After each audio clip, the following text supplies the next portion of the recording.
guys, welcome back to the Film Grinders podcast. I'm your host, Nicholas Hauka, here with David Hollinshead. Dave, interesting week in NFL football. Your Patriots losing for the first time in a very long time. We really going to start the show like this? Doing? Is this what we're going to do? Yeah. Your team beats up on the lowly Jets. Trevor Lawrence looks like...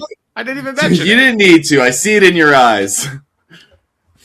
Trevor Lawrence looks like the generational talent that you always hoped he would be coming out of the draft, and now you just want to rub it in my face that Patriots lost one game. Well, I mean, to be fair, like when you win that many in a row, you need one setback to kind of recollect yourself. It's not good just to dominate everyone for weeks and weeks and then go into the playoffs. You need that one loss to kind of reset yourself and check yourself at the door a little bit. So now you're bringing up 18-1. This really is just a really terrible start. What a game. What a game. What a game that was. Man, Eli Manning, what a great quarterback. Definitely deserves to be in Hall of Fame consideration. I actually saw a clip, Dave. It was quite funny. It was Tom Brady talking about Eli Manning. And he was like, when he played me, he played amazing. When he played other people, he wasn't so great. And I was like, yeah, that's actually a very good description of the guy. It's like this. I always thought that for 5 plays in a row, you'd say, wow, this guy's incredible. And then for the 5 plays after, you'd go, how is this guy a starter? But anyway, I don't know why we're getting into this. What a start so far. But Dave, it's Christmas season, and for a lot of people around the NFL, they got their biggest Christmas wish as the Kansas City Chiefs have been officially eliminated. Not a Christmas wish for me. I'm not a Chiefs fan by any means, but I don't hate them like other people do. But finally, after so many years of dominance, the Chiefs have officially taken their big step back and are not going to be in the postseason. And we'll get into some other things that happened late in that game that are even worse news for them, but Chiefs are not in the playoffs. Yeah, I'm neither a Chiefs fan and being a Patriots fan, part of me is relieved that this can kind of get put to bed for a little bit until they either reload or whatever. But as I kind of said last week, I enjoy watching greatness. I like seeing greatness do its thing. So it kind of sucks to see Superman fall, but other people, that's where they get off on, right? Yeah, I don't like stability. It's pretty boring. Yeah. My therapist said that's why my relationships don't work or something like that. But what are you gonna do? Speaking of instability, lots of injuries, Dave. Probably the worst hour of red zone I've ever watched in my life. Within an hour span, Patrick Mahomes goes down with a torn ACL, which we just kind of teased. Christian Watson, who finally looked to be breaking out for the Packers, goes down with, I believe, a clavicle injury. And then not soon after, Micah Parsons, ACL. Pretty tough segment there. What a terrible sequence for NFL fans, having 2 bona fide stars go down and one guy starting to kind of come into his own, looking pretty good as a vertical threat for the Packers, going down within a matter of minutes. Well, the football gods are a fickle bunch, and they require a sacrifice. And if Phillip Rivers is going to come back after so many years, blood needs to be paid for it. And unfortunately for NFL fans, it came in the form of Pat Mahomes, Christian Watson, and Micah Parsons. It's a shame. It really is. And there's been a lot of debate on Twitter about this, with all these injuries to stars. Is there something to do, Dave, maybe with the expansion of the schedule? Now you have an 18-game schedule. Things are more compressed. You have Thursday night football now, so teams are playing with very short weeks. Do you think that attributes to that at all? I don't think so, if I'm being real. I mean, we've been watching, me and you are also avid Canadian football fans. They play 18-week schedules. Yes, there's a few more bye weeks because the league is imbalanced in its conferences. But I think it's just football. It's a contact sport. Near the end of the second half of the year, you see a lot more injuries, and I think we've actually been pretty lucky to this point, and I think it just caught up with us a little bit here. Yeah, one of my hot takes actually is that I don't think Thursday night football should be a thing. I think the games are always terrible because teams don't get proper preparation. One thing I really noticed when I was working in the CFL this year is that when you don't get your full schedule and your normal routine, the performance really dips, especially offensively. You don't get into your rhythm. Everything is slightly off.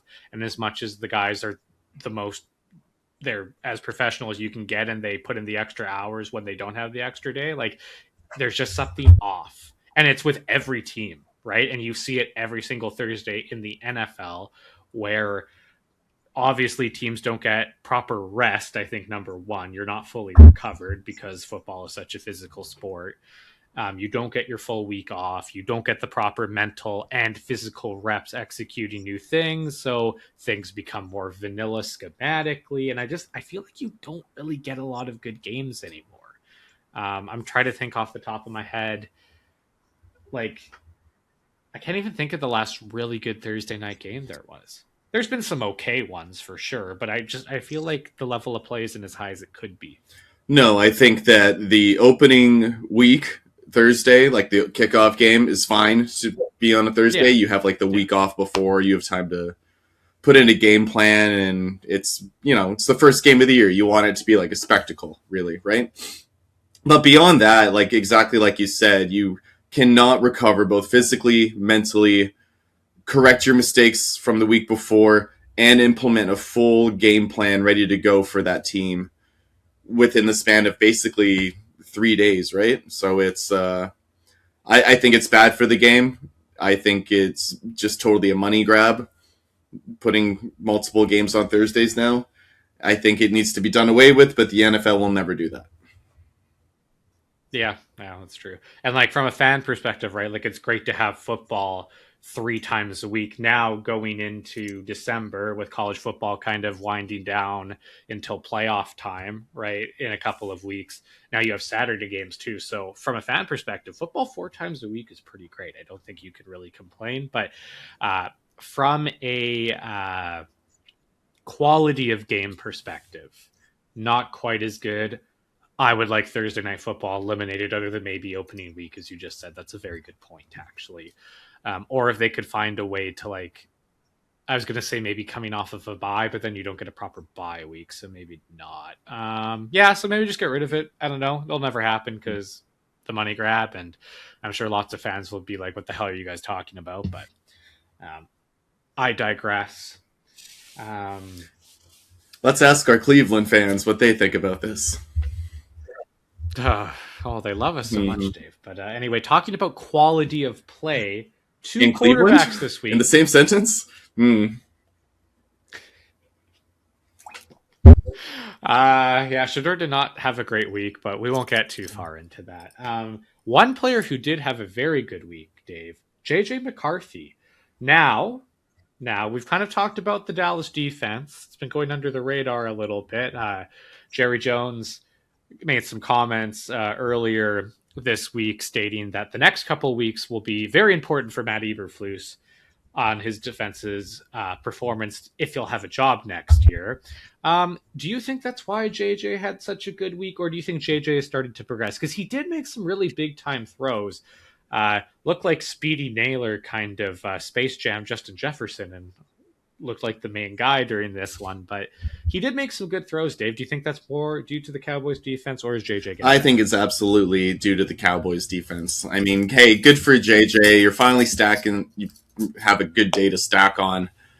But nothing about that game makes me think that he is um, the QB moving forward and giving me that hope for it. I mean, if we look at like Jacoby Brissett, he's had a couple of good weeks in this little time slot. Does that mean he's a top 10 QB? No, absolutely not, right? I still don't like what JJ McCarthy's doing. I think it's a big beneficiary that he has one of the greatest offensive minds in football going against Matt Eberflus's defense.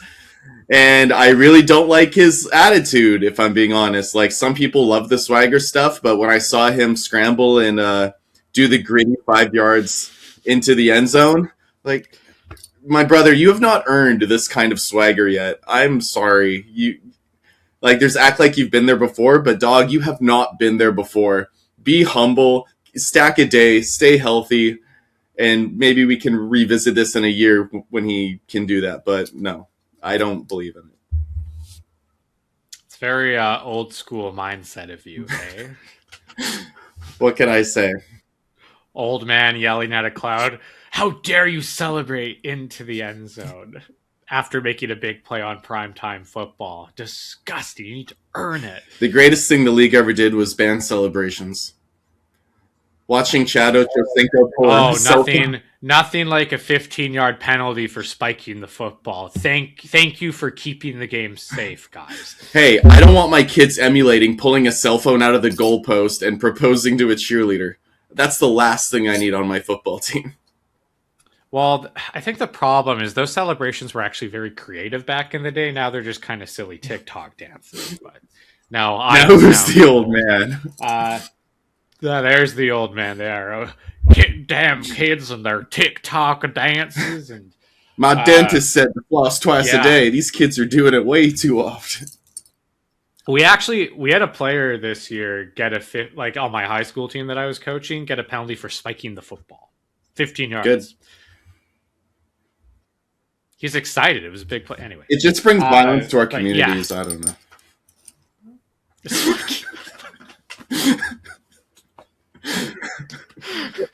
Just pumped after a big play in a playoff game, spiking the ball 15. I don't want kids emulating that at home. Yeah. Just a violent celebration for sure. Yeah, he was benched for the rest of the game. Good. For sure. I didn't walk over to him and go, "Hey, don't do that because the ref's being dumb." I said, "Disgusting." I pulled the Joe Buck out. I'm like, "What a disgusting act." The only time I've ever seen back to a coach overturn it is Farhan was at a game, one of our games. Kids spike the ball. Yeah. Ref throws the flag. And Farhan Lalji, good friend of the channel, I'll say, said to the referee, "Dude, can you just not throw the flag? Like, he's excited." And they picked up the flag. Like, thanks, Farhan. Appreciate you. I would love to have that influence someday. That would be lovely. But back to JJ. Dave, I'm gonna find the middle ground here with you. I think, yes, the Cowboys' defense schematically is absolutely vanilla and just brutal and not my cup of tea. I do think JJ made some really big time throws that, again, like, I'm not a big JJ fan, but I thought he looked a lot better, and I think maybe Vikings fans can be a little more hopeful than they were a couple of weeks ago. Because, again, this is essentially his rookie season. He has been hurt during this year too, and we talked a lot about it. I think that was a step in the right direction. I'm not pounding at the door saying, "Oh, this is the guy," but I think there was some positive things there, so I'm not going to completely dismiss what he did. I'm going to say that is a positive first step. Now, another quarterback, Dave, who had been pretty much written off about 3 weeks ago as just an average guy after supposed to be a generational talent, unlike McCarthy, who people were kind of up in the air about. Trevor Lawrence has looked very, very good the last 2 weeks. He was exceptional in the pouring rain against a solid Colts defense, and then this week against the lowly Jets, you got to be real with it, right? Not a powerhouse team by any means, or even an okay team by any means. Absolutely ripping them up for 40-plus points and making some big-time throws, escaping pressure, a couple of really good scrambles. And he seems to be very comfortable in Liam Cohen's offense, Dave, and making some big-time throws in tight windows. Yeah, whereas J.J. McCarthy and watching his big-time throws just kind of feels like fool's gold. Trevor Lawrence, watching him do it, maybe I sound more like a hypocrite, but the past couple of weeks, I've just seen him throw the ball with such authority, such precision, and such comfort in all of his decisions, even when he takes off and runs, that I just think this is the guy that Jaguars fans have been waiting for. And I'm sure, excuse me, as a Jaguars fan, you're skeptical about it after watching the Blaine Gabberts and the everything else that you guys Blake Bortles. Well, okay, whoa. Let's not go that far. Having to endure like 5 years of Blake Bortles, Trevor at his worst is better. Well, Trevor at his worst is like Blake at his best, I would say. Um, and Blaine, yeah, don't get me started there. That was pretty brutal to watch But growing up. Me and my friends used to make jokes is that Blaine's signature throws were that he was so good in trying to throw the ball through defenders to make it harder because it was too easy. That was our joke we had growing up as high school kids. But hey, Super Bowl champion Blaine Gabbert, he kind of figured it out as a backup. But anyway, go on. just what I meant was, I'm sure that's lends you to be skeptical of what you're watching. But I just see a lot more hope with Trevor Lawrence. I think he's finally in a stable situation. I think they're putting it together. I think the weapons of Brian Thomas and Jacoby Myers, like it's all just kind of Parker Washington is kind of looking something special. Parker Washington has been yeah, exactly. I think it's all starting to come together, and y'all are at the top of the division, I believe, at this point. I think this is a great leap for Jaguars, for Duval Nation. And I really like what I'm seeing out of Trevor Lawrence, yeah. Yeah, I'm going to be cautiously optimistic with this. But this is the best football Trevor has ever played, I think, personally. And Travis Etienne actually spoke to that. Travis Etienne, obviously, teammate at Trevor for his whole Clemson career, plus being drafted the same year in the first round by the Jaguars in 2020. And he said, I have won a national championship with Trevor, but this is the best football I've ever seen him play the last 2 weeks. So that is very high praise from Travis. Obviously, a fairly biased opinion as they are very good friends and obviously have been teammates forever. But that speaks volumes. I didn't have to come out and say that. My thing with Trev is like I thought earlier, and we said this a couple weeks ago. I just thought he had been kind of ruined by his situations, right? And it was almost too late for him. But this is very positive, cautiously optimistic. I thought in year 3 he had really, really figured it out. And everything went downhill after he got hurt in that Bengals game. They're at home against the Bengals. Joe Burrow was hurt, and I think Jake Browning was starting and actually ripped up the Jaguars defense. The Jaguars lost that game in overtime, I believe.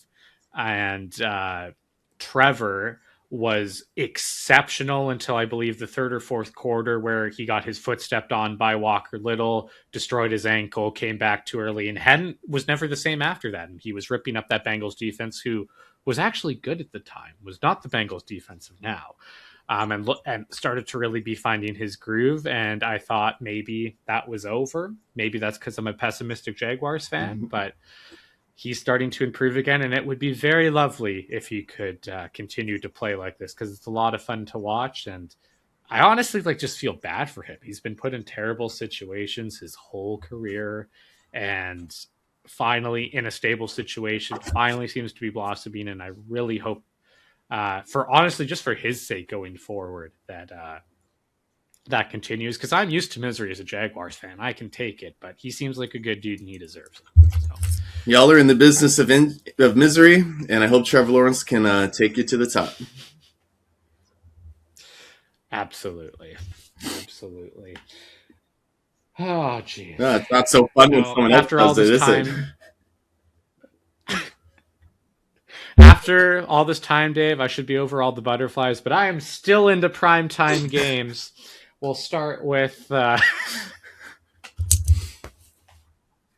we will start with Thursday. Falcons, Buccaneers. Falcons pull off a last-second field goal to take down the Buccaneers. Dave, this has kind of been a disaster of a season for the Buccaneers. I know they're sitting at 7-7, which isn't terrible. The NFC is very strong, so their playoff hopes are still very much up in the air. But this is a team that I think a lot of people thought coming into this season were a contender, but their defense has completely fallen apart. They were solid last year. They were kind of bad against the pass, but they made a couple moves in the draft, getting Benjamin Morrison and company. And you thought maybe they'd figure it out. They don't look good on defense, and offensively, despite putting up 28 on a Thursday game, which is pretty darn good, they've been off this year. There's been something off about them. Maybe it's the loss of Liam Cohen, who we were just talking about, helping Trevor Lawrence, but this team seems off right now. Yeah, if you're a Buccaneers fan, you have to wonder, how did we get here? I used to know you so well. He's gonna kill me. No, as a Buccaneers fan, you should be wondering that. You came into this year, Baker Mayfield playing some of the best football of his career. Very exciting. I'm a big Baker Mayfield fan, whether it be closeted or not. But I think their defense just kind of fell out from underneath them. And I think their offense has started to get a little long in the tooth. I don't think Mike Evans is an explosive player anymore. I think Olave is still coming back from his surgery. Olave? Not Olave, You sorry. mean Godwin? Godwin. Godwin has been back for a couple weeks now, and this looked solid. Evans came back this week and looked like he was still fighting through stuff and got banged up early. And Yeah, so you're looking at Jalen McMillan to take over that kind of role, and I think he needs a little bit more seasoning, a little bit more time in the NFL. He's been hurt too, right? Like in and out of the offense as well. So I think they just never were able to get their train on the tracks, and this is a down year for him. Yeah. Well, they still have a chance, right? You kind of have to win the majority of the rest of your games. I don't know if they have to win out. I should actually look at the standings, but they're going to have a very, very strong finish to their year to make it. But this is a team that I really thought was going to start to kind of come into their own in the next upcoming years, but they might need a little retool at the end of this year. And a lot of pressure on Todd Bowles right now. I really like Todd Bowles as a coach and as a defensive mind. I like his aggressive style. At times, perhaps a little bit too aggressive, but I do like his philosophy and how he plays defense. I would much rather take what he does over a Matt Eberflus. I hope he's able to retain his position because he seems like a good dude and he's a good defensive mind. So I would like him to retain his spot. But we will see. Falcons with a rare win this season. I believe that puts them up to 5 on the year. Very disappointing season for them thus far this year, actually. Michael Penix getting benched for Kirk Cousins, who looks old. He's still effective, but old. A lot better than last year, but yeah. And they managed to win without Drake London, so pretty big win for them. But not a great year for them. No, you got to think at this point, what's your plan with Michael Penix? Because if you're going to have a couple bad years in a row here, or at least very middling years, a couple years in a row, you got to worry about your job security at this point, and you got to make this decision quick, whether it's going to be Penix moving forward or not. And I think that decision needs to be made in the next month or two. Yeah, and I think I looked into their offense a little bit because I was kind of up in the air about what was going on with Penix because I thought he had a really strong finish to last year. Their offense is really vanilla. Like, you would hate it, Dave. Like, it's brutal. Like, with how vanilla it is, it's so static, and there's not a lot to it. So that could be a contributing factor.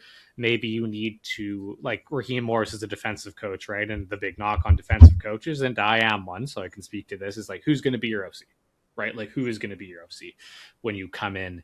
And who they have now doesn't seem to be working. So who knows what's going to happen at the end of the year. But I think if you've invested all this money at the quarterback position with Kirk Cousins and then draft capital with Penix, I think you need an offensive guru to come in next year, whether that be as an OC or a new head coach, depending on the future of Raheem Morris. But we'll see what that entails. Speaking of offensive geniuses and gurus, Kevin O'Connell, the Minnesota Vikings, taking down the Cowboys. We kind of touched on this already, Dave. Vikings with a big win. JJ McCarthy looked better, as we talked about. Brian Flores doing his thing, coming after Dak Prescott, making his life excessively hard. Dak, again, playing some good football, kind of got through it for the most part. Not enough, though. Vikings win. Cowboys playoff chances looking slim. Yeah, big shock. Cowboys missed the playoffs, or or right on the bubble there. No, I think that the for the Cowboys, it's back to the drawing board, and you got some draft capital back from Micah Parsons, and I think they just need to do a full line, complete retool at this point, if not complete rebuild, which I'm not sure Jerry Jones is up for in his advanced age. You know, it's interesting, Dave. Ever since that Jimmy Johnson guy left, and then like his team was done, right? And Jerry started making football decisions, the Cowboys haven't been very good or relevant. Um, Coincidence? I think not. I also think I that think not. Maybe. I also think that ownership should just not be involved in these types of football decisions. You are at the top of it. You should be delegating to people who live, breathe, and know it, rather than you being an overbearing boss or owner. Nobody wants their owner coming into their bar. I mean, their workplace and trying to micromanage. It's just a bad situation for everybody. Yeah, definitely. Like, I don't know if you saw. Did you watch the Cowboys documentary on Netflix, like with Jerry Jones talking about? Okay, there were so many clips where was just at a loss for words. Um, there was one where he was talking about like he went up to oh, fuck, what's his name? Who's the Barry Switzer? Barry Switzer goes up to Barry Switzer and is trying to talk about like, oh, I think we should play like our defensive end uh, in I forget what he said, but he said it wrong. It was like he was talking about a 9 or a 7 technique, and he like said it incorrectly, like where the alignment was supposed to be, and was trying to get Switzer to play him there. And I was like, number one, like you're wrong in what you're saying. And then Switzer was like, Jerry, you don't make that decision. What are you talking about? And then there's like clips of him in the draft room where he's like, what positions do we value again? And it's like That's what I mean, dude. That's Jerry, what I no. mean. Like use your money. Pay good Use your people money. to do it for you. Yeah. Instead of signing players that were really good 5 years ago. That's been the theme lately, is like a couple years ago, like bringing in like a very old Anthony Barr. Oh, this is a pristine signing. Eric Kendricks. It's like, these guys were good in like 2017, Jerry. 2017. Yeah. Anyway, yeah, they need a reset. I do like their receiving core. It's pretty good. It's fun. I like watching George Pickens and CeeDee Lamb go to work, but they need a lot more, especially on the defensive side of the ball. And you know what would help with that, Dave? A new DC. Speaking of new coaching staffs, the Miami Dolphins might need one after this season, as they drop an abysmal, boring game last night on Monday to the Pittsburgh Steelers. Aaron Rodgers did enough to win that one. He is such a shell of himself. It's very sad to watch, to be honest with you. I was a big Rodgers guy growing up, and it is just like, I feel like there's kids now that watch Rodgers and they have no idea how good this guy was. Like they have no clue. Like they've maybe heard it, but this guy was like at his peak, the epitome of like what the quarterback position looks like at its best. Okay, With the hyperbolic. athleticism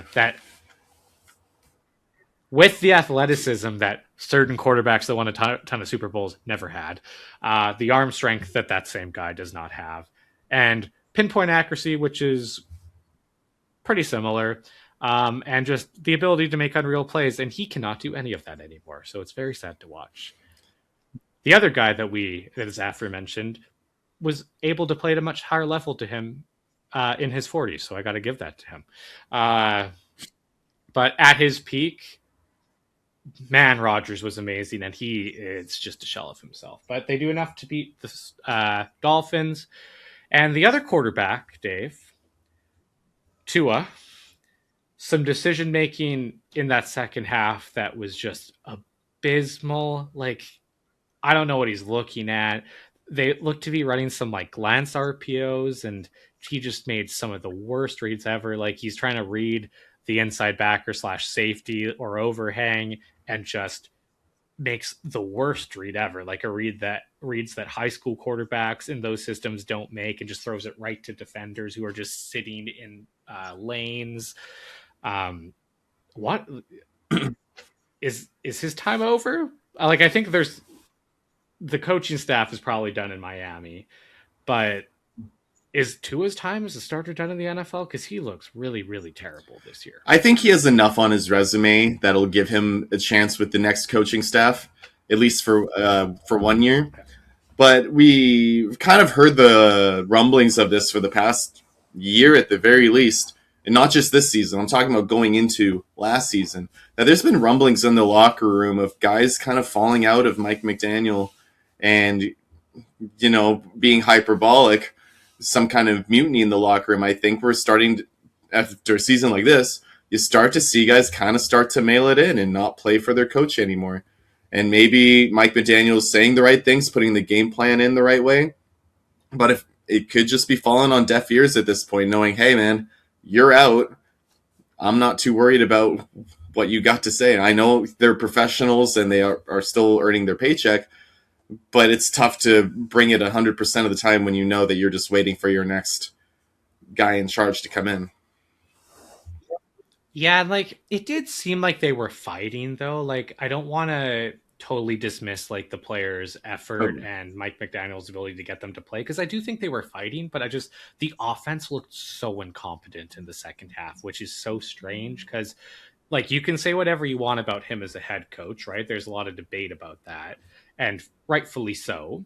But as a play caller and offensive coordinator, he is excellent, right? Like he's in that upper echelon for the most part. I think a lot of it falls on Tua. I watch him play, and he's not even doing the things that he used to do very well at a okay level right now.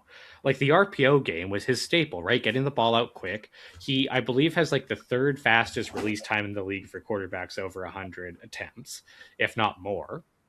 Um, I just like he's not doing it well. He's not making decisive reads. The ball's coming out um, just in the wrong areas of the field. And I don't think you can win with this guy at this point. Like he has such a particular game, but he's not doing that well anymore.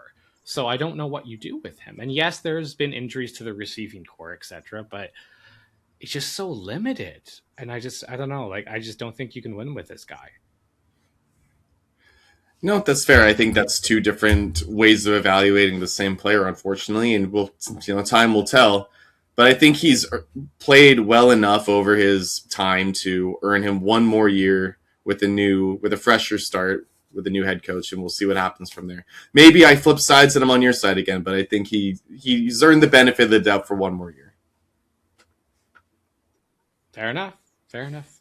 Um, as we know in the NFL, if you're a first round pick, you do get a lot of chances. Sure, So especially QB. Um, lots of wrong with the Dolphins and Tua as they fall on Monday night, but even more wrong, arguably, Dave, with the Chiefs offense, which we will get into now. As we talked about earlier, Chiefs obviously not making playoffs for the first time in forever. And Dave, I'm going to let you take the stage here. That is what I do. Really? Yes, literally.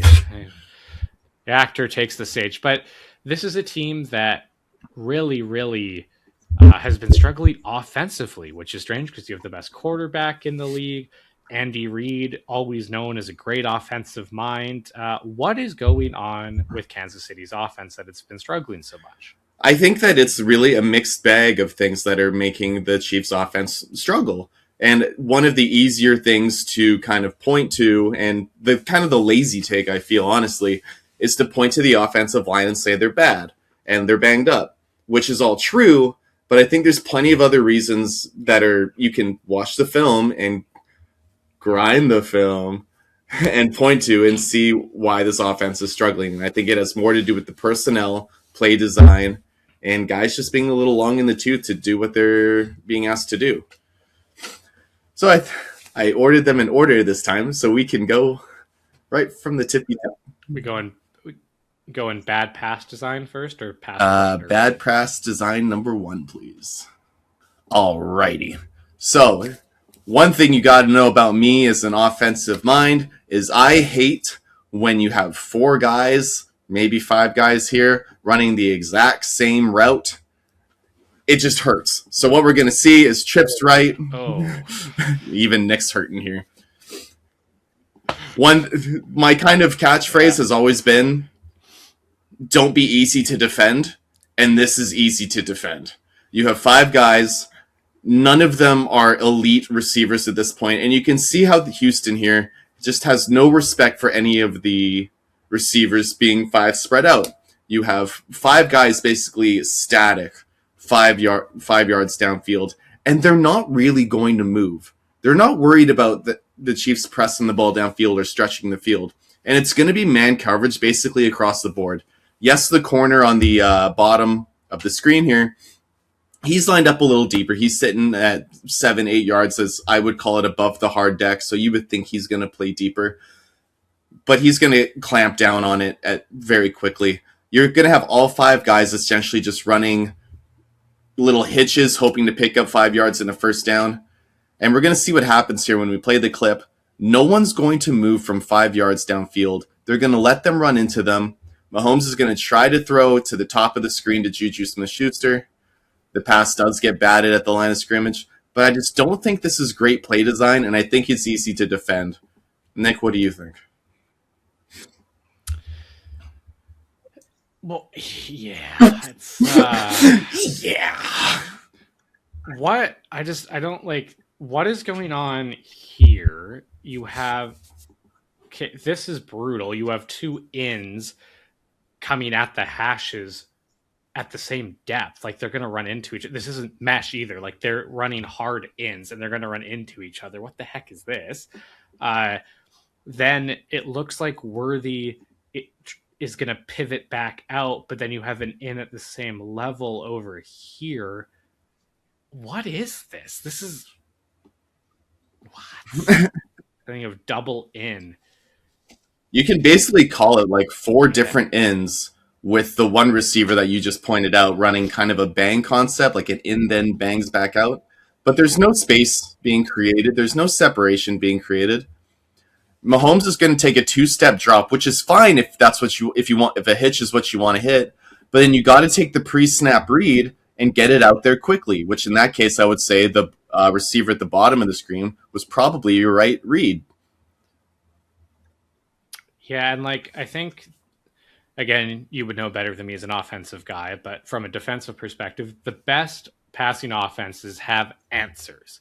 Okay, so what's your answer here? This looks like it's almost like it looks like a quarters variant, but they're nailing down on routes, so it almost plays out like a 2-man just with the corners playing off rather than pressed, right? Like, what's your answer to that with this concept? There isn't one. You just lose. No. Right? Like, there's got to be answers within your passing schemes, and there's nothing. And once again, to kind of go into my offensive philosophy, you have one route that's your rhythm. You can take your 3 steps throw, read the thing that puts a defender in conflict. And if the rhythm isn't open, you throw the read. So there's your answer. You're under pressure. There's another route for that, which we call the rush. There's an answer if you're under pressure. And this has none of that. There's no answers, like you said. So well put. And if you don't have an answer for basically 2-man with everyone just playing at the sticks, it's not good play design. It's not good concepts. It's not good, Bob. It's not good. Well, speaking of bad play design, Dave, here's bad play design number 2 for you. Yeah, okay. So we're going to have Travis Kelce here, Mr. Swift here, moving in motion to a trips tight end look. Now, what you're going to see is Travis Kelce is going to run a deep over type of concept, and not once does he start to look for the ball until he's about 20 yards downfield. He's spending most of his time looking to dodge defenders and find open space. The one other receiver who's running a route is Xavier Worthy, who started at the bottom of the screen. You can see on the 40 deep downfield, and he just ran a quick fade, or ran a fade route, excuse me. And your running back who you play action with, Pacheco, who's going to run a little swing. You have 2 tight ends who are going to be sitting if we go to the very top of the play. You have 2 tight ends as well, so a trips tight end set. They're going to end up pass blocking for a few counts before releasing. Now, this is the thing that we see with Houston pretty much all game, is they don't respect the receivers enough to get caught up in all the kerfuffle that's going on downfield. So they just kind of sit back, relax, and they're very well coached, obviously, with D'Amico Ryans. And they can just sit there, chill, and they wait for the play to develop, let these guys release, and they get picked up right away. Interesting design, too, is as we watch this unfold, is the center's going to end up taking the edge coming off of those two tight ends, which I think is an interesting choice, to say the least. But Mahomes doing what he does, he kind of wills his way into a first down, finds some open space, steps up and scrambles through, picks up a first down. But I just think that this is uncreative play design, and you're just trying to force yourself to guys getting open with two guys delayed release routes after pass protecting. I feel like that should be an answer and like late in the play, not something that you've designed from it. You know what I'm saying?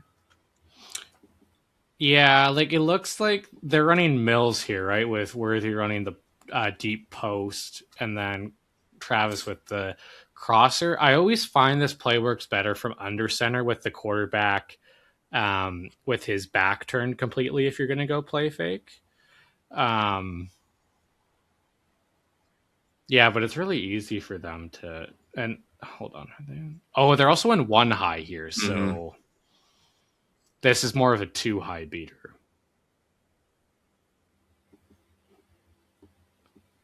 Yeah,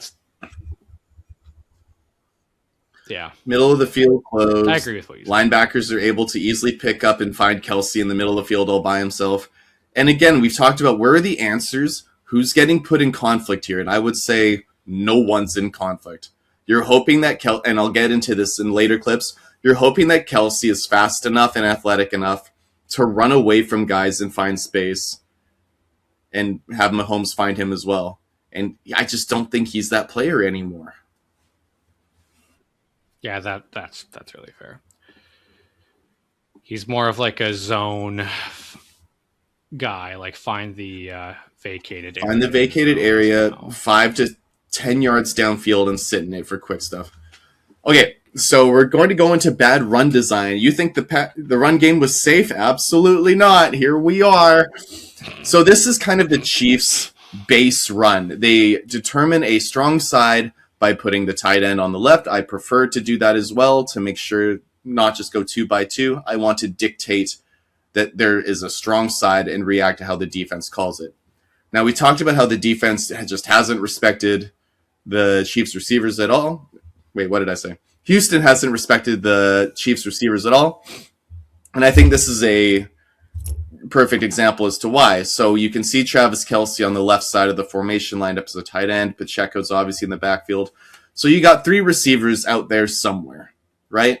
So instead of switching into a nickel coverage, having 2 linebackers in, they're staying in their 4-3, their base 4-3, and just bringing the safety down because they don't feel threatened by any of these receivers.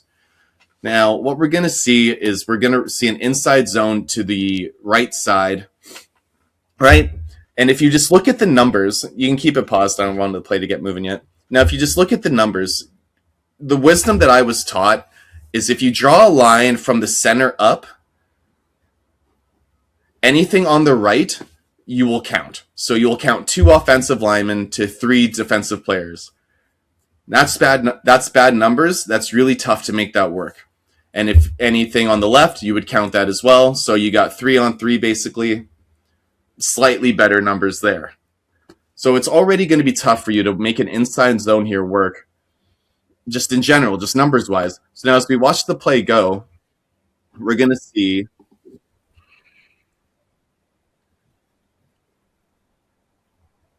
some not great things. Yeah. So straight up, we're going to see the right guard just completely lose his block. I believe that this is supposed to actually be an outside zone between the guard and the tackle is where they want this play to go.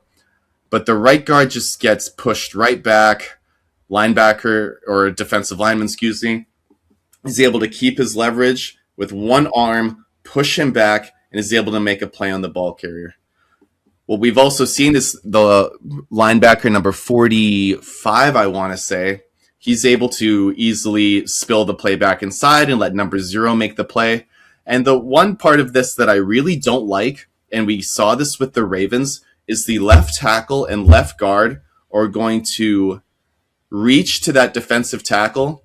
And that's a very tough block for the left tackle to maintain, especially if he's going to be lining up as a one tech here. So the one tech would be in between the center and the guard. You're asking him to reach, double team, and then let the left guard go next level.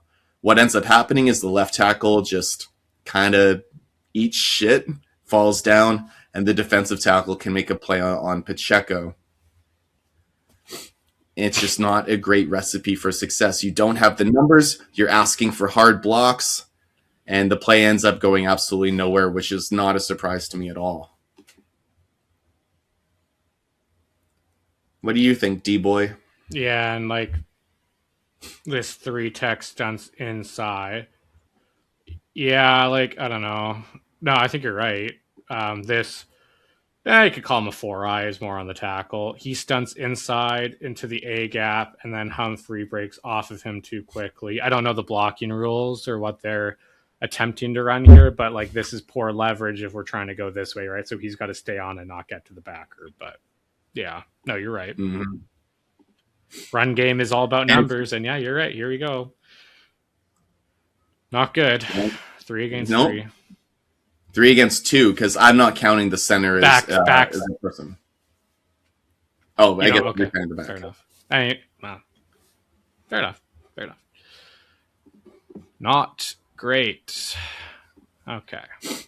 Oh, more bad run design. Here we go. So this goes right from this play. So if that was kind of that weak side zone play was their base run for this game against the Texans, typically you'll have a play that looks exactly like it, but you'll build off of, right? So that's good offensive concept.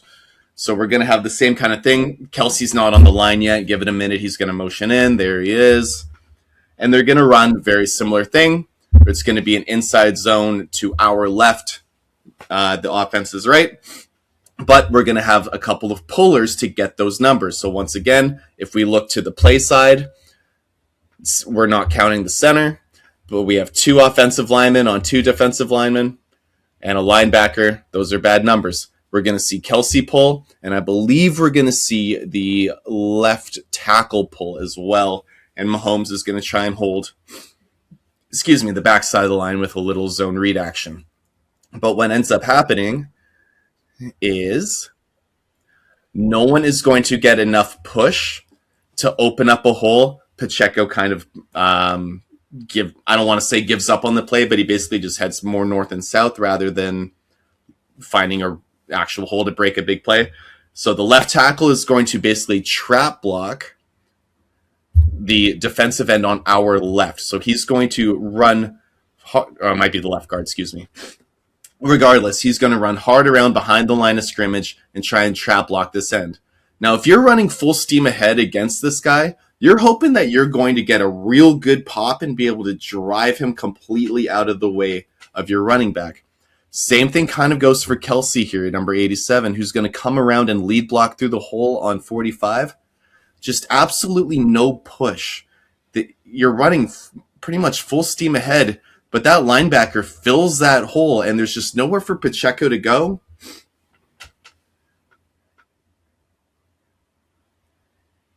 And there's no real double teams that happen to help any of these guys open up a hole. We see the right guard just go completely second level and miss on his guy. And if even your counter plays for your base plays when they're not working don't work, then you're in a really tough world to try and get anything going from your offense, from your run game. Yeah, like such a big aspect of this, right, is getting the wash down with your down wall, and they just don't get it at all. There's no movement. And when like a defensive end is just stonewalling your guard who probably has like 50 pounds on him, it's not a recipe for success, I'll tell you that. Absolutely not. More good stuff here. More good stuff. So what we're going to see is one of my bread and butter plays as an offensive mind, and that's called a dagger concept. Now, I know this is a very new thing for you old school head coaches, so I'm going to break it down very easily for you. So what we're going to have, that's a bit of an inside joke between me and Nick. I'm sorry. So what we're going to have is this number one receiver, or the bottom receiver here. He's going to run about a 15-yard in route. So he's going to break past the 40, run and in at about the 45, 30, or excuse me, the 35-yard line. We're going to have the number two receiver, as you can see, pretty much right next to him. He's going to be running a seam just deep downfield, and the middle of the field was closed. As you can see, the safety is kind of over top there. That's going to be a really tough read. And then you're going to have the third receiver there, who's just at the top there, running a deep over crosser. Okay? So breaking down my offensive mind and my offensive scheme is you're going to rhythm read the seam route. So Mahomes is going to take a 3-step drop and decide if that seam route's going to be open. Now, pre-snap, which we'll be able to see here, is that the middle of the, we're going to call it the middle of the field closed, because you're going to have a safety over top here. Nick's highlighting him with the mouse. Middle of the field is closed, so we already know that's probably not going to be an option unless he moves. So in that case, we're going to take our 5-step, reset our feet, and we're going to try to throw the probably throw the dig or the deep over that's going to happen.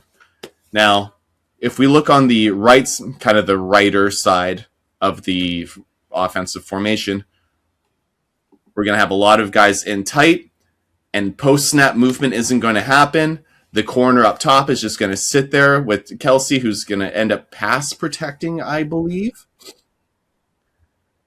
And then the deep, and he's not going to drop. And that deep over is so open, it kills me inside. Now, if we watch his footwork on his 5th step, that ball, and I'm sure Nick can count it and pause it there. On his 5th step, that ball needs to be driven and thrown on a dot, and it's a touchdown. So if we quickly watch this, 1, 2, 3, 4, 5. Look at that. Nick, you've played QB for most of your life as well. How watered is your mouth at this point? Well, you see, here's the issue with me is I'm 5'8", so I don't know if I'm seeing over the line to throw this deep over unless I'm out of the pocket. But let's pretend you're Mahomes and say you're 6'2". Sure, I could probably see right. this. But what happens is Mahomes gets his eyes down. He sees his right guard is losing the battle, ends up trying to make a move and do the slippery Mahomes things that Chris Collinsworth gets super excited about. It doesn't work out for him. He ends up getting a sack.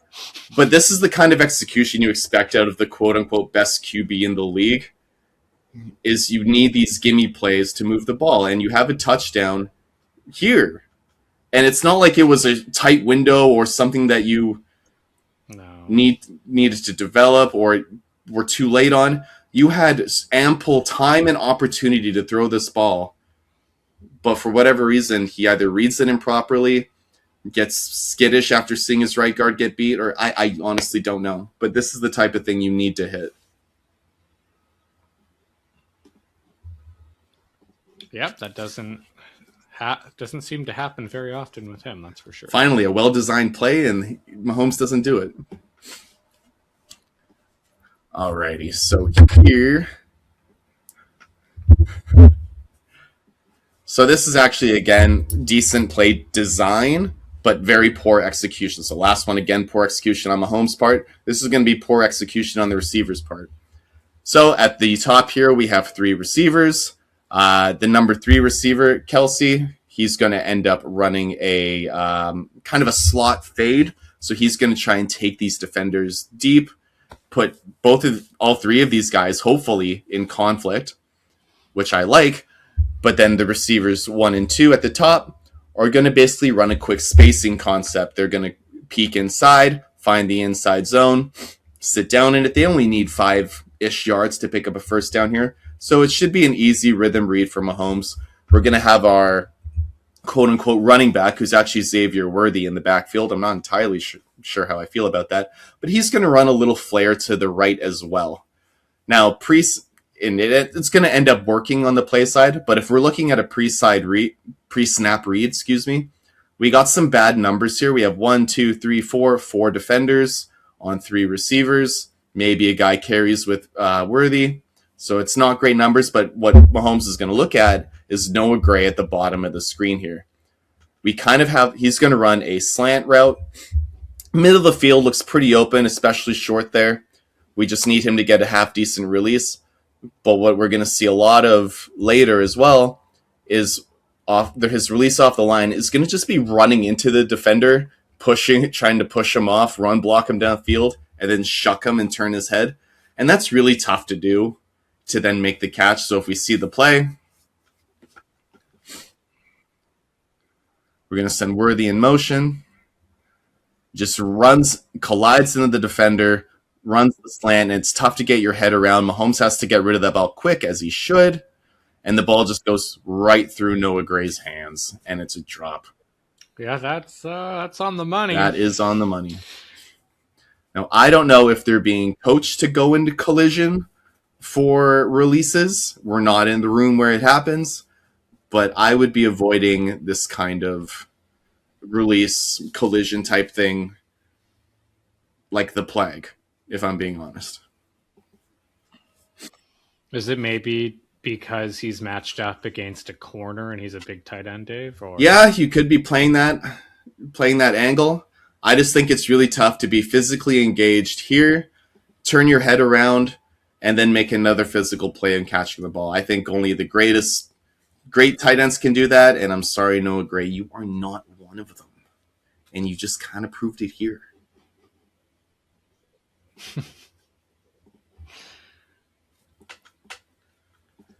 Solid, not great.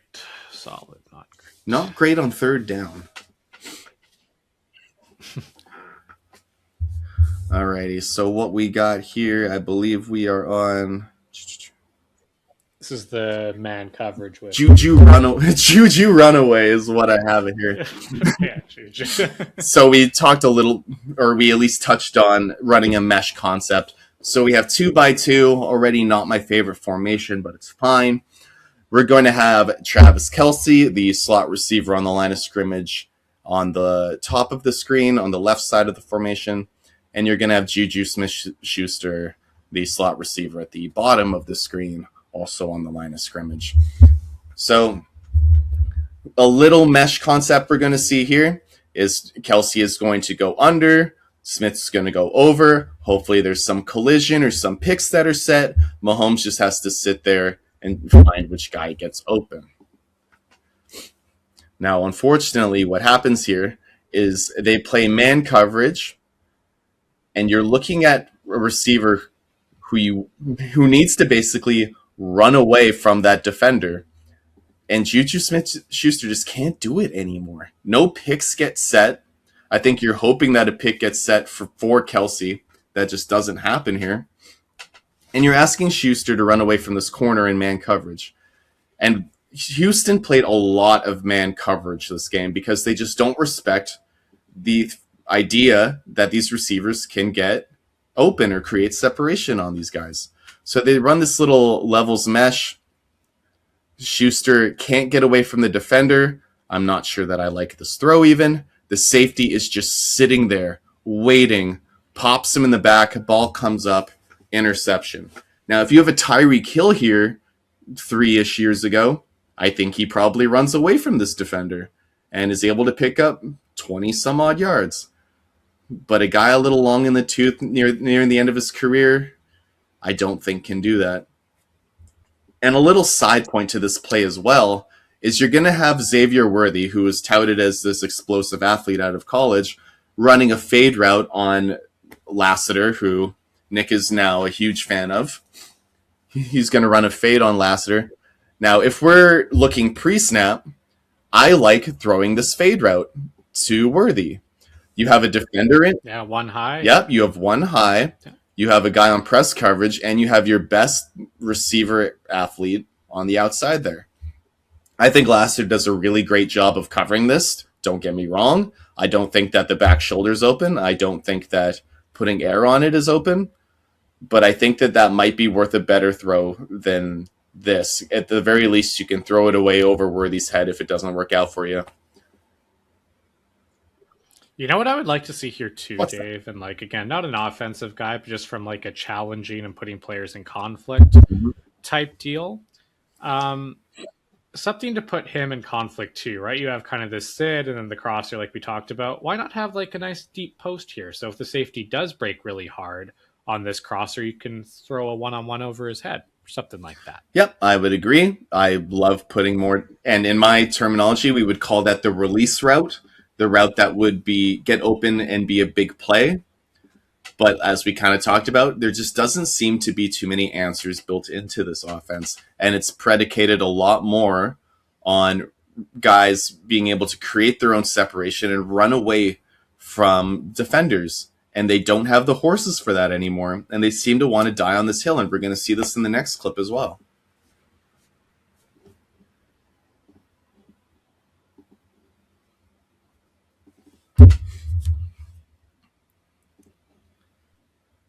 Right. Now we're going to be looking at, we want Kelsey to run away from somebody.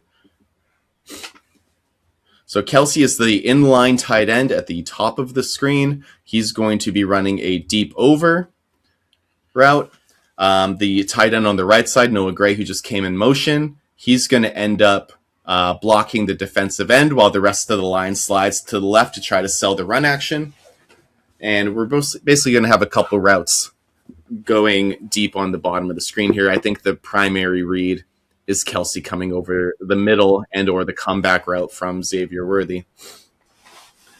But as we've touched on before, Houston does not respect the receivers, don't really respect the running game. There's no reason to keep backing up and backing away.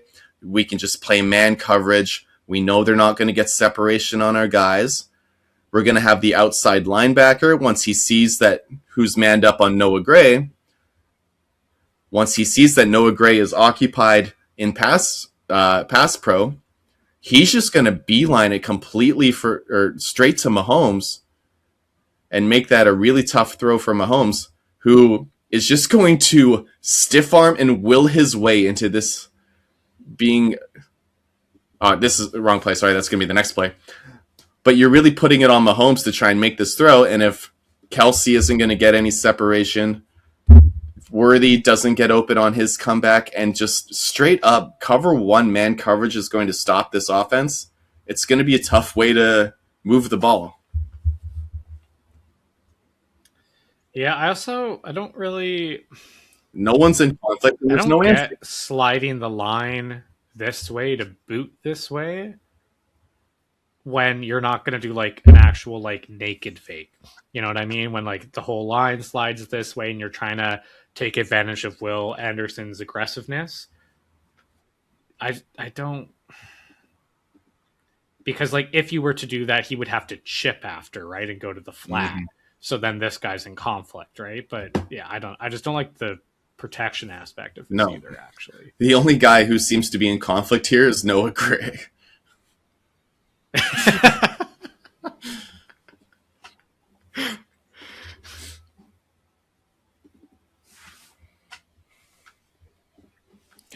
Is the last one? Pass pro. Yeah, so a lot of flack has been put on the Chiefs' offensive line because I think they're just afraid to badger their boy, Mahomes, who's won them some Super Bowls. But I think the offensive line problems are very overstated. And I think that where we find the problem with the offensive line is that the receivers aren't getting open, the clock is running out, and Mahomes is making it really tough on them to block for him. And we're going to see it here. We're going to see another mesh concept, which I think is going to be very poorly designed and very poorly run. Oh. Mm-hmm. And Mahomes gets sacked. But what we're basically going to see here is the receiver at the top and the third receiver slot at the bottom are going to both be running an under for that mesh. So typically with a mesh, there's going to be levels to set the picks. So there's got to be one guy going over, one guy going under. Otherwise, you're just going to run into each other. And that's exactly what kind of happens here. Is now they're just looking to not collide with each other, let alone let the defenders do it. It doesn't help either that the guy who's running the true over, Kelsey, ends up in collision, falling down, and I think he was probably going to be open on this play. But I think despite this play going absolutely to shit, I believe the pass coverage actually, or pass protection, excuse me, actually holds up here. He has a decent pocket to sit in if he wants to sit and play and find something hopefully downfield later. But instead, he tries to escape, makes it tougher for his left tackle to try and, or his right guard, excuse me, to try and hold that block. And he ends up having to stiff arm his way out, try and look like the Mahomes of old. He ends up throwing a complete pass to Smith Schuster across his body for a 0-yard gain. And I think, again, that's where you might find some issues as well, throwing across your body and into a dead play. I think that's just going to be asking for trouble rather than just throwing it away. But I think some of these pass protection woes are self-inflicted with poor route concepts, poor play design, poor play execution, and then a QB who thinks that he can still one-man his way through an entire defense and make a big play. Which, to be fair, he built his career doing.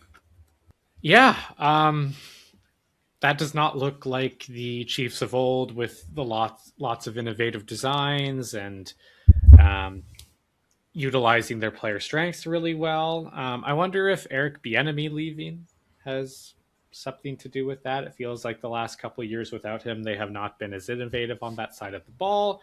So I wonder how much he contributed to that.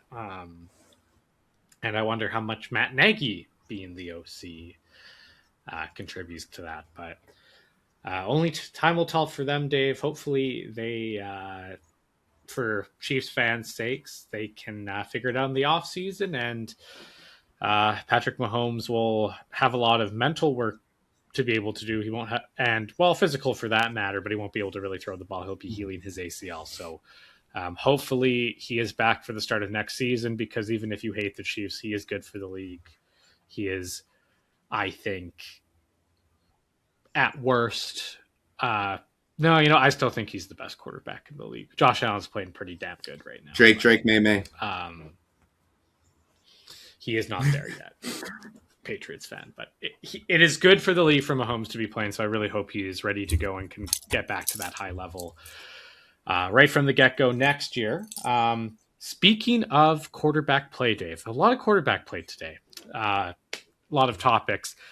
For breaking the narrative, I wanted to talk about Phillip Rivers coming back and almost leading the Colts to a victory in a very tough environment with like a week of, not even a week of practice, I don't think. Do you have a week? Like 5 days-ish? Yeah. Whatever. Not a lot of time. You need more than that typically. I know that he apparently ran Shane Steichen's offense with the high school team he coaches, so that good for him. So he was fairly comfortable with the system, but the timing with receivers in the NFL is so important. But he comes in, and despite having an absolute noodle for the arm, there is no velocity on that thing, he was able to pick apart the Seahawks defense pretty efficiently. Now, he wasn't throwing for 500 yards or anything like that, but when he needed to, the ball was always in the right place. They're able to move the chains and stay competitive in that game and do a better job against the Seahawks offense, despite being incredibly deficient from a physical perspective, Dave. So my question is this indicative of how maybe quarterback play, I think physically we can say, is at the highest level it's ever been, I think, with skill sets and athleticism, but mentally, Tom Brady was talking about it a little bit as well. We know how much you love Tom Brady. How could you not? Has the mental aspect of the game regressed that drastically? I'm afraid to say yes, but I kind of feel like it has. I think the days of pre-snap reading are kind of out the window, and I think everything is happening post-snap at this point, and it's just very... It's kind of geared a lot more, in my eyes, between go be an athlete. It's not so much anymore, and we still do see it in the league. I'm not going to just completely dismiss it all, but I think we're seeing a lot more of, we have this talented athlete at quarterback, go be Superman and make it happen. And I think you look at guys like a Josh Allen, right? go make plays. And I don't think you just see the exciting, even the great scheme that we're seeing out of like Andy Reid. It's a little less creative and exciting as we thought it would be, and it's just Mahomes go make the play. Please elevate our team. It's kind of disappointing to watch. Yeah, you don't really see like the. I know like Peyton Manning is obviously one of a kind, but you don't really see the autonomy at the line of checking over and over again. You'll see them check into run plays, obviously, which is just kind of that'll always be a part of football. Even like in an air raid offense in college football, teams check into runs, right? But so you'll see that a little bit, flipping the run, setting where the mic is, but the overall autonomy of like everything that used to go into that growing up, you don't really see it anymore.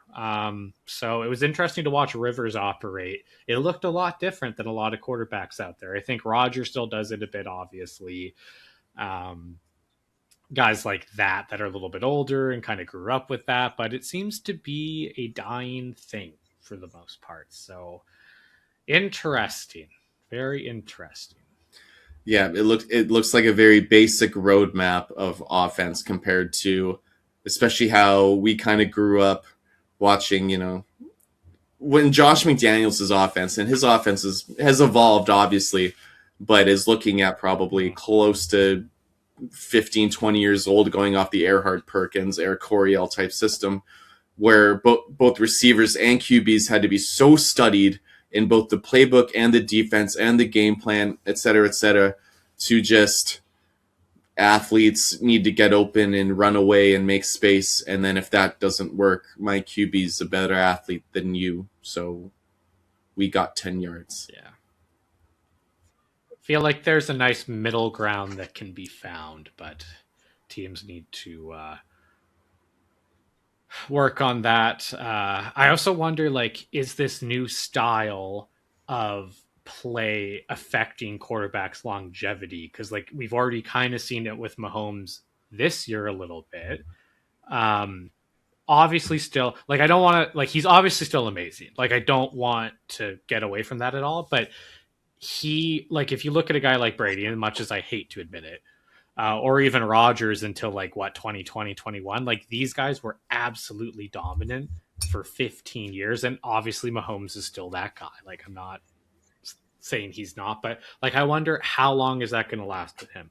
How long is that going to last with Josh Lamar Allen? Jackson, Right, like etc. Mahomes. Yeah, Mahomes hasn't been in the league for 10 years yet. Nope. And you're starting to see the physical aspects start to dwindle a little bit as it happens with Father Time. Like, is he going to be able to be as dominant as those guys in their prime, right? And have as long of a prime as they had? I wonder if, because of the style of play they're being asked to utilize within their scheme, I wonder if they're going to be able to continue that. No, I think we won't know until we know, and that won't be for a Yeah. while. But I think there's a good conceptual argument to make that if you're going to be relying on physical tools rather than brains and dissecting and out mathing, out sciencing a defense, that yeah, your career probably isn't going to last quite as long. Yeah. And I feel like especially the cream of the crop guys, they're absolutely capable of doing that. So it's interesting. Like, there's probably so many things that go into it though. Like, OTAs are different now. Training camp is different. The lack of reps and contact reps for that matter. So I'm sure that all plays into it. But interesting thought there. Um, yeah, interesting thought. It's a change of plan of attack, and we'll see how that continues down the road here. One thing that's going to be down the road, Dave, for sure, we will be back next week here on the Film Grinders podcast and talking about next week. Lots of playoff implications next week. Crowded NFC as teams are trying to get into the playoffs, and seeding is so close. You can go from second to sixth in the playoffs with just one win. So lots of things to look out for. We will be back. Thank you for tuning in, guys. We will see you guys next time on the Film Grinders podcast. I'm Nicholas Hauka for David Hollinshead. Thank you for listening again. See you guys.